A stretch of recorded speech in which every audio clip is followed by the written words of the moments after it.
Hah? Indonesia jadi tuan rumah G20? Apa itu G20? Halo teman-teman, perkenalkan nama saya Ajay Saifilia dengan nomor induk mahasiswa 201070111161. Di sini saya akan menjelaskan apa itu G20. Oh ya, tugas ini dibuat untuk memenuhi mata kuliah Hukum Perjanjian Internasional.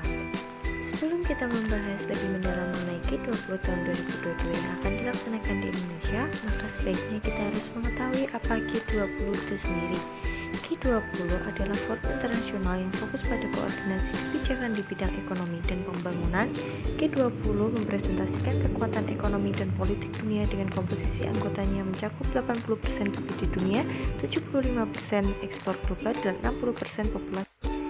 Anggota-anggota G20 terdiri atas 19 negara dan satu kawasan, yaitu Argentina, Australia, Brazil, Kanada, Republik Rakyat Tiongkok, Prancis, Jerman, India, Indonesia, Italia, Jepang, Republik Korea, Meksiko, Rusia, Arab Saudi, Afrika Selatan, Turki, Inggris, Amerika Serikat, dan Uni Eropa. G20 berdiri pada tahun 1999 dan lahir sebagai respon atas krisisnya ekonomi dunia pada tahun 1997 sampai dengan 1996. Tujuannya adalah untuk memastikan dunia keluar dari krisis dan menciptakan pertumbuhan ekonomi global yang kuat dan berkesinambungan. Kini dunia kembali pada masa krisis multidimensional akibat dari pandemi COVID-19.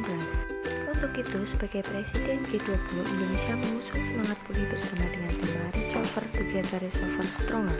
Tema ini diangkat oleh Indonesia menimbang dunia yang masih dalam tekanan akibat pandemi COVID-19, memerlukan suatu upaya bersama dan inklusif dalam mencari jalan keluar atau solusi pemulihan dunia.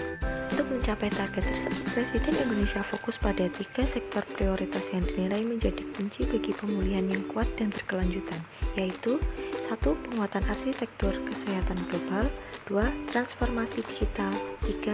Transisi energi.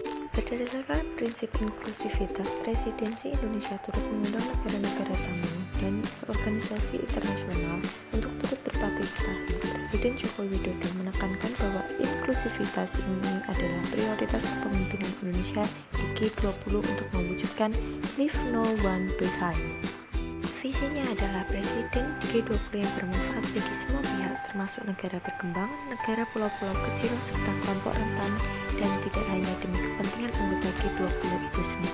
9 negara undangan pada presidensi G20 Indonesia, yaitu Spanyol, Ketua Uni Afrika, Ketua The African Union Development Agency (NEPAD), Ketua Association of South Asian Nations, Belanda, Singapura, Persatuan Emirat Arab, Ketua The Caribbean Community, dan Ketua Pacific Island Forum.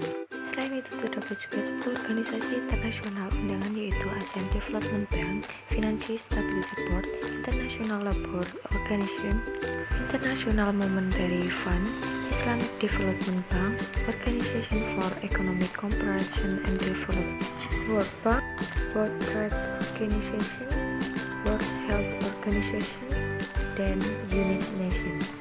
Di dalam G20 terdapat 2 pilar pembahasan, yaitu pilar keuangan yang disebut Financial Track, yang kedua adalah pilar Sherpa Track yang membahas isu-isu ekonomi dan pembangunan non-keuangan. Presiden G20 Indonesia menjadwalkan lebih dari 180 rangkaian kegiatan utama, termasuk pertemuan Engagement Group, pertemuan Working Group, pertemuan tingkat Deputis atau Sherpa, pertemuan tingkat Menteri, hingga pertemuan tingkat Kepala Negara KTT di Bali. Puncak kegiatan Presidensi G20 Indonesia adalah KTT Bali yang dijadwalkan berlangsung pada tanggal 15 sampai dengan 16 November 2022.